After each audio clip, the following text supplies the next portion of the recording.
welcome to CEC Gurukul lecture. In the continuation with the series on sociology of kinship, in today's lecture we are going to discuss on A.M. Shah's work titled Basic Terms and Concepts in the Study of Family. Now we are going to refer specifically to this reading and discuss how A.M. Shah tries to review the study of family in India, basically when we are trying to understand the larger debate that the joint family has given way to the nuclear family. And this kind of an argument is very common in all the study of social change in India. So when we try to understand this transformation of whether the joint family has broken and become an elementary or nuclear, it is very important to first understand how the institution of family has been studied in anthropology and sociology. So with this objective in mind, let us discuss the reading on Basic Terms and Concepts in Study of Family by A.M. Shah.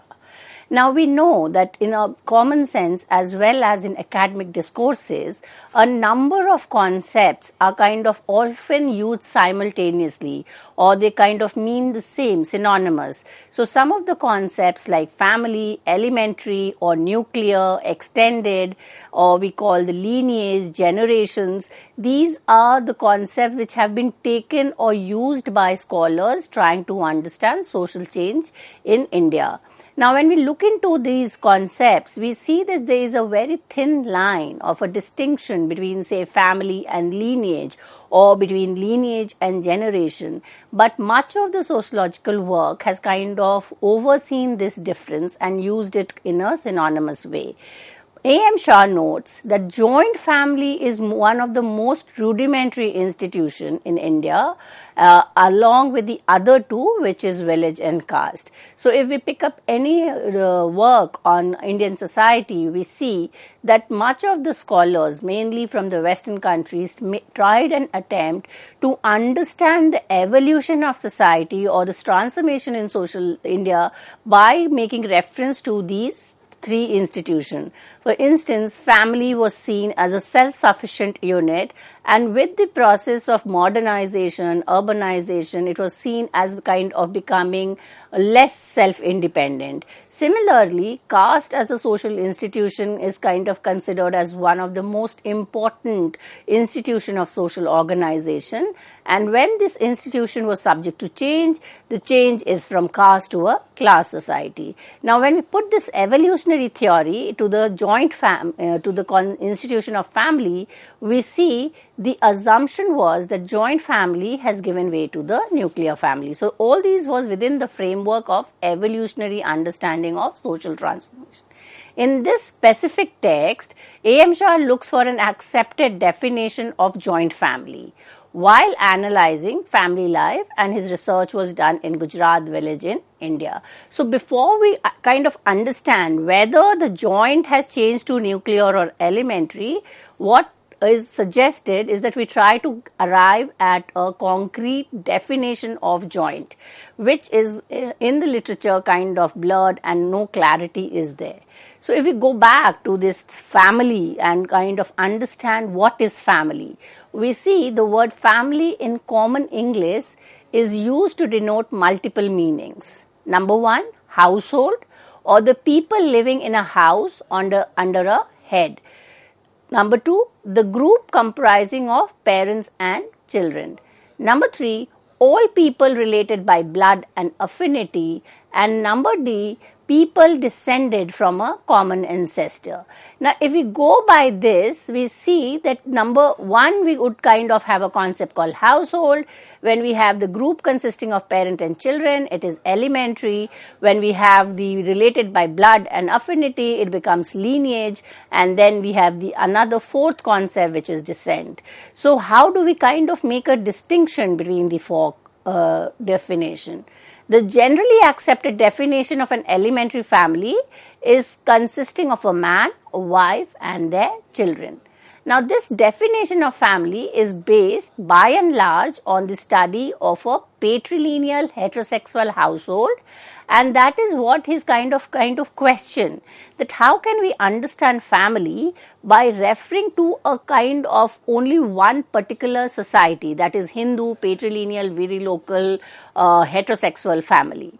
So it generally is assumed that the member of a joint family resides together in the same household, either by themselves or as a joint or extended family. Now we need to debate the idea of what we mean by the concepts like household, extended, by kind of addition of a family, how do we understand jointness, and that is what A.M. Shah kind of brings out a clarity. So he says that there are many exceptions which will not fall into the universal definition of family, and especially if we look into the Nayars in Kerala, it does not have a patrilineal or a virilocal residence, and here we see that the matrilineal society have the idea of husbands becoming frequent visitors to their wife's residence. So this elementary family, which has been the part of much of sociological literature, is kindly making reference to a genealogical model, which Shah points out is an ideal type to be found in larger part in North India, Hindu, patrilineal, virilocal form of social group. And when we look into the review of literature, like how do other sociologists have made an attempt to understand, we see one of the most important common name that comes to our mind is I.P. Desai. I.P. Desai is of the view that a household is a nuclear family if it is comprised of the husband, the wife and unmarried children who are not related to the other group through or by property. So there are a lot of reference to the idea of jointness to common property. Now the joint family is generally seen in extreme contrast to the elementary family. So one joint family, you have a kind of some amount of jointness, and the opposite or the dichotomous of joint family has been kind of conceptualized as elementary family. So if it is neither joint nor it is kind of elementary, then it is problematic to kind of conceptualize such a form of family. However, we find household both of complete elementary. Now, what would be a complete elementary? It would be a family where you have a man, his wife and unmarried children, as well as there are other forms where besides these members, there could be an addition of a member who is not necessarily related through the patrilineal agnatic line, but is still residing with this group. So these forms have been classified as incomplete elementary family. Now the incomplete elementary family can be of various types. One could be a husband and a wife where there are no children born to the conjugal couple. Then the second form could be a widow or father and an unmarried children. Another form could be a widow mother and unmarried children. And the fourth could be an unmarried brother and sister. So we see that it is kind of all the forms are incomplete because there is an absence of a member which could then form it as a complete or what has been termed as elementary family. Unmarried widow or divorced man, a single widow. Now this pattern is found among 24% of the total household in Gujarat, in which Shah conducted his survey. So when we kind of read A.M. Shah's argument, he said that this whole concept of what is joint was not found as an evidence while he was doing his field work. So two reasons why the elementary model should be considered as a genealogical model and an ideal type. Number one, household of each type of incomplete family have a distinctive pattern of life, having important consequences for the development of each of their members. And number two, different types should not be lumped together in a single type, the elementary. Complete elementary has to be differentiated from incomplete and form of the later from another. So the argument is basically that they are kind of certain types which has become much of the debate in literature, and therefore the idea is that this is the only form of family, whereas in real practice, there's a lot of divergence from this type, and there could be therefore various types of both complete and incomplete, and there could be a possibility of forms of family which are neither in these two categories. So it is kind of lot of permutation and combination, and it's very difficult to categorize or classify these forms. Now, when we look into the types of incomplete family, a number of sociologists have kind of given classifications. One of them is B.S. Cohn, who distinguishes three subtypes of nuclear family. One, single-aged adult, a man, his wife, and unmarried offspring, and the third is a woman and her unmarried offspring. So when we look into these, we see that they are kind of various scholars who are giving us types of incomplete. Another name is Nicholas. He distinguishes two types. One is irregular and the other is nuclear. Now the irregular includes only the widow or the widow and her children, or occasionally a man who lives with her. But Nicholas in his study does not specify who this man is. There is an addition of a member, but there is a kind of lack of identification of the relationship of this man with the widow, and he calls it as a irregular or an incomplete family. Mayer provides two types of household: complete elementary and a family with widow. However, only casual mention of the second type is done. Another scholar, T.N. Madan, uses the term non-familial for a man and his adopted son or a widow with children or childless couple. No explanation of why he calls this non-familial.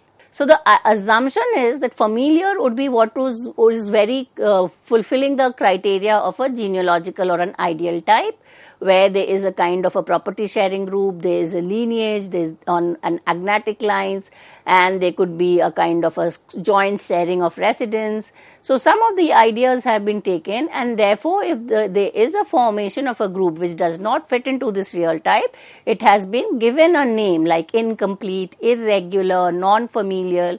But neither of the scholars have gone into detail to explain what these actually could mean, or who would be the members who are there. Another scholar is A.P. Desai. One of the type is man, women, or without children. Each of these scholars gives 1, 2, 3 types of incomplete form, but none shows significance of anyone. So the idea that A.M. Shah is pointing out is that a number of scholars have got indulged in this criteria, classification of types of family, keeping in the mindset the genealogical ideal type, and they are giving a number of classification, a number of terminology, but no attempt has been made to go into the in-depth explanation or the meaning of these types. So the elementary family has been defined by scholar as a household composed of parents, children, and one or more member not belonging to that elementary family. That could be, it is an addition. It could be kind of a member from the mother's side, or even from a father's side if it's an unmarried sister or a divorced sister. So these could be an addition into the elementary family. Such a definition of elementary family was given by Murdoch and Cohn. Neither Murdoch nor Cohn has explained who this additional member is and how he or she is related to the members of elementary family. Another scholar, Savitri Sahani, includes in elementary family a man, his wife's sister, or widow daughter with her children. So there are different kinds of classifications and descriptions given by a number of scholars. When we look into the understanding or how we look into the comprehending the joint family, we see that in the literature on the study of family, most of the scholars have used the joint family to mean two or more elementaries joined together. So actually if we break the joint family, we see that there are two elementary family at two level of the descent. So it could be one which is the father's family, which is could be his father, wife and the child, and then it could be a second elementary family which could be the son and his wife and unmarried children. But largely what comes to the mind when we hear of the joint family is a patrilineal joint family, which is based on the principle of patrilineal. Now, what we mean by patrilineal principle is that the members who would be sharing the residence or the common property would be agnetically linked. That is, line is traced through the male line. But when we go to a matrilineal society and we talk about a matrilineal joint family, then the principle of matrilineal descent is applied, and in that context, it is the co-group or the common property sharing group is the females group. That is, it is traced through the mother and her descent. Frequently, the term extended family is used in place of joint family. Now, what do we mean by extended? Here, the term would kind of very commonsensically say that it is extended, or it is kind of addition of another member into the family. So, the combination of two elementary family is based on the extension of parent-child relationship. Now, there is a kind of a limitation when we talk about extension. There is a lot of ambiguity in understanding what this extension is. How are these two joined?